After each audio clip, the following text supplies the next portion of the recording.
How do I know my slave cylinder is bad? Well, one, I lost like any resistance on the clutch pedal. Second, I couldn't shift. Everything was grinding. Third, I have no fluid. And finally, fourth, look at that. Okay, it's not bleeding out of the bleeder screw, mostly here. So what happened is this is a piston, and this boot failed. So I'm going to show you how to change it out. Rattrap Productions, we show you how to do stuff. Today I'm going to show you how to switch out a slave cylinder, manual transmission, 1986 Toyota 4Runner, or the like T100, SR5, DLX, blah, blah, blah. Disconnect this using a brake line tool. And then I'm going to take these two bolts off. Then I'm going to remove this cylinder. So this one is really hard to access, and I don't think I'm going to be able to get my big old fingers in there to get that. So actually what I'm going to do is put it right here to this junction, because this is a solid line that just curves around and goes right there. So I'm going to take it out right there. Oh yeah, baby. Got to do the old wrench flip. Let's see if I can get my fingers up there. Yes, I can, and I can turn it. Look at that. Okay. Now these two guys are going to come off. Well, that's not on very tight.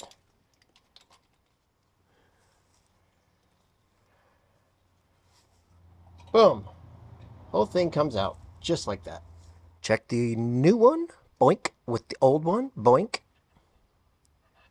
Everything looks good. Now I have to take this guy off. Put it on here. Okay. So. Loosen it up. Boom. Move this cap.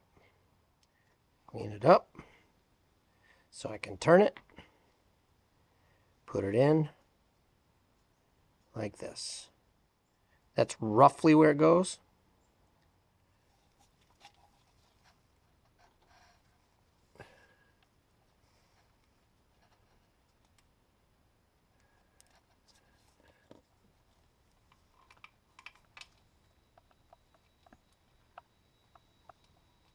And kind of get it started.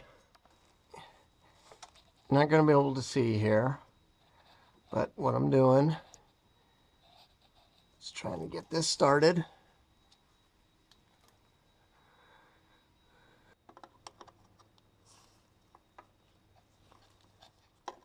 This ain't hard, but it's frickin' putsy, baby. Well, look at that. It's on. Tighten those guys down. Tighten that down. Tighten that down. Boy, was that fun. It's a pretty tight space, but you can do it. Now we have to bleed the clutch. So we're going to fill up the reservoir up there. We're going to take this nice little cap off. Like that. And then I'm going to take a hose and put it on there so we can bleed the clutch. Bleed the clutch just like you bleed the brakes. You have somebody up there. They pump, pump, pump, pump, pump, hold the clutch. You open it, then close it before they let up on the clutch. You make sure that you keep doing that until the fluid is running clear and there's no bubbles. So I filled it up. I have a tube. Hopefully we'll catch it and that tube won't pop off. That tube is going to go down into this catch can that I have. Okay, pump, pump, pump. See all that air?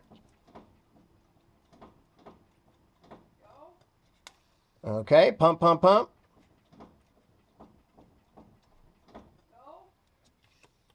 Pump, pump, pump.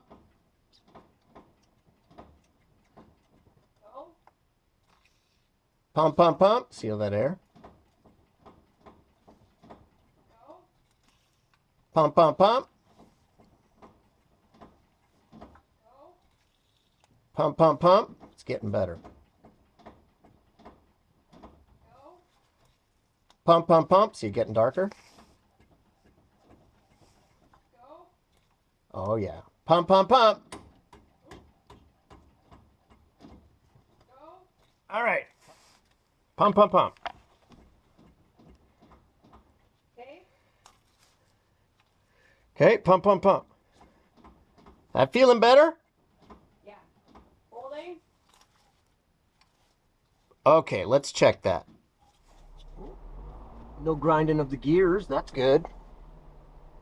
Because before you couldn't put it in gear. It was grinding every single gear, and so I kind of had to speed shift all the way home.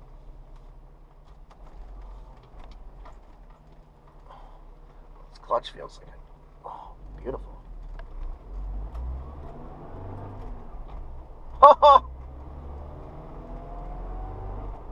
Yeah, baby. I got a new slave cylinder. What do you think of that? Oh, yes. Yes. Rattrap Productions, we show you how to do stuff. Today I showed you how to change slave cylinder on your first gen, all kinds of Toyotas. And really, all manuals have them.